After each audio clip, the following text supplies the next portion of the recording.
change and support environmental policymaking. Now, Forester KM, take it away. Um, First of all, I was sharing the impacts of climate change in islands.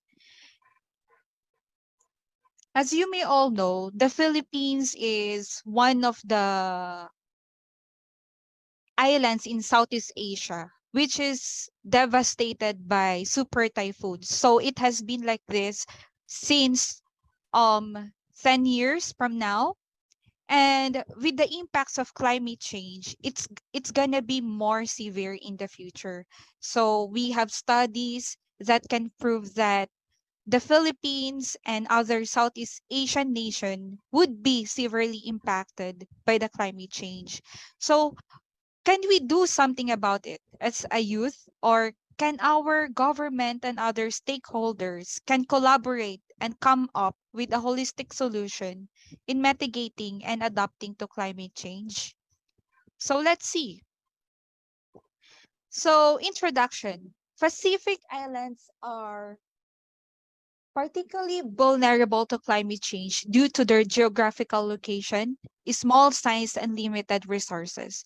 That can really exactly true because when it comes to the Pacific, we have a vast ocean that could form those low pressure areas that eventually will, result into typhoons once they um go into these geographic locations or the islands.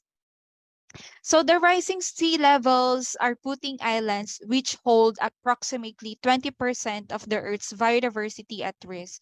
So why we focus on the rising sea levels? Because the rising sea levels actually triggers this impacts of climate change, or what we call is low onset climate change.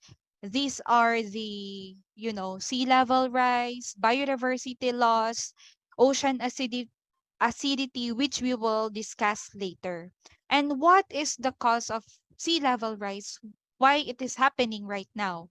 And is it what we call natural or anthropogenic or human induced climate change? So sea level rise is projected to increase by zero point 0.5 meters to 2.3 meters by the end of 20,000 21,000 22,100, and low-lying coastal regions are at risk of habitat destruction. So, as you may all know, when the glaciers or the ice cap will melt, it will